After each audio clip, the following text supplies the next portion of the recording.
Согласитесь, язык – это богатство природы, самое удивительное явление в человеческой жизни. С помощью языка люди не просто разговаривают, они общаются, понимают друг друга, выражают свои чувства, эмоции, свои мысли. Язык – это богатство народа, его самобытность, его национальный характер, его культура, память о предках. По сути, язык – это хранилище национальной культуры и национальной памяти.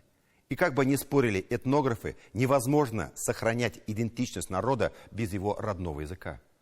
Надо признать, что в современном мире родным языкам очень сложно противостоять натиску глобализации. Как будут преподаваться родные языки теперь уже в новых реалиях, в едином образовательном пространстве, по единым программам, единым планам и единым учебникам? Вопрос отнюдь не праздный. Подробности у Эльзиры Юзаевой.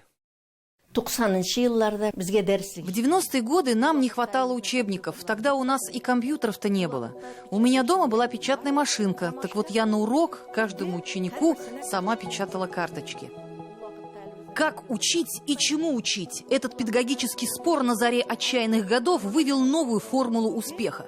Архаичная система образования, которая не менялась советскими десятилетиями, в начале 90-х уже не могла в полной мере удовлетворить потребности школы, вновь вступившей, как им казалось тогда, в эпоху национального ренессанса.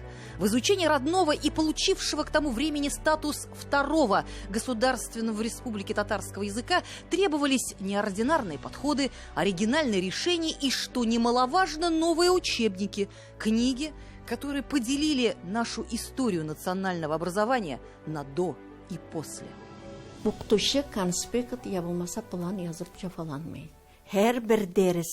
Учителю не нужно было на каждый урок готовить планы и конспекты. Мы написали такие учебники, где было все расписано заранее. Это была большая помощь для педагогов. Мы сделали рабочие тетради для изучения татарского языка. Их не было раньше в школах. Дети там могли работать самостоятельно. Также создали электронный вариант учебников по татарскому языку и литературе для всех 11 классов. Ностальгия по прошлому всегда рождает эту грусть. Теперь уже кажется, что прошедшие 3 десятилетия были лучшим временем. Возможно, было много проб и ошибок. Возможно, была неуверенность в своих силах, сомнения и разногласия. Возможно, инструментарии были не столь совершенны. Учебники татарского языка критиковали все, кому не лень, за грузность, неподъемность, за избыточность в грамматике и неполноте для развития навыков общения.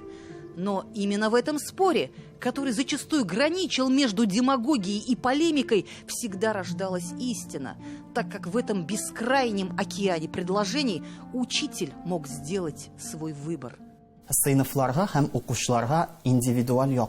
У нас в школе индивидуальный подход ко всем классам и ко всем учащимся. У нас есть очень сильные ребята, которые почти в совершенстве знают татарский язык и мало одного учебника. Они сами ищут для урока дополнительные материалы. Есть группы послабее, бывает даже так, что дети приходят без знания языка.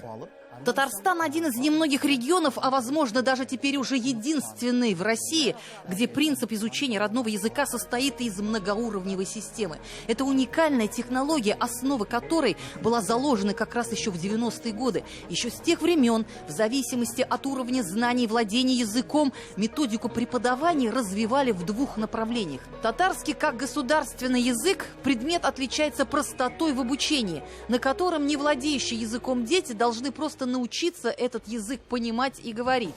И татарский язык как родной – это уже программа для углубленного изучения родного языка с широким охватом всех сфер – языкознания, литературы, культуры, искусства и истории татарского народа. В изучении родных языков не может быть одного универсального учебника. Это давний спор. Конечно же, некоторые ученые и в нашей республике пытаются доказать, что татарский язык можно в школах изучать по одному учебнику. Но я, как автор учебников и педагог, могу сказать, что такой подход на практике неприемлем.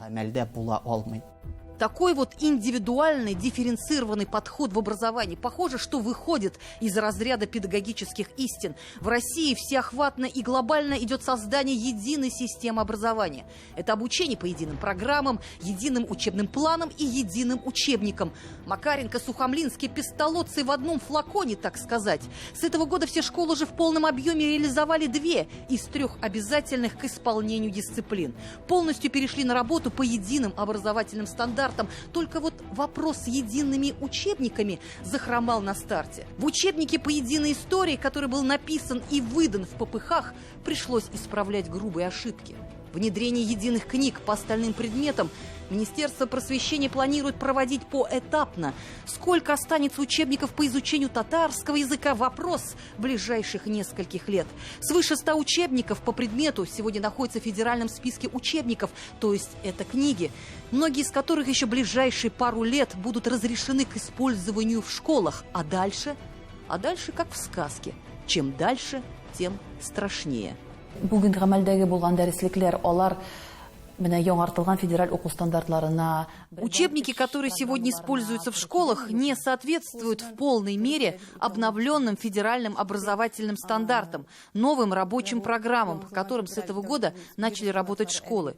Это уже новые требования к образованию. И все, что было издано ранее, получается так, что не совсем соответствует этим документам.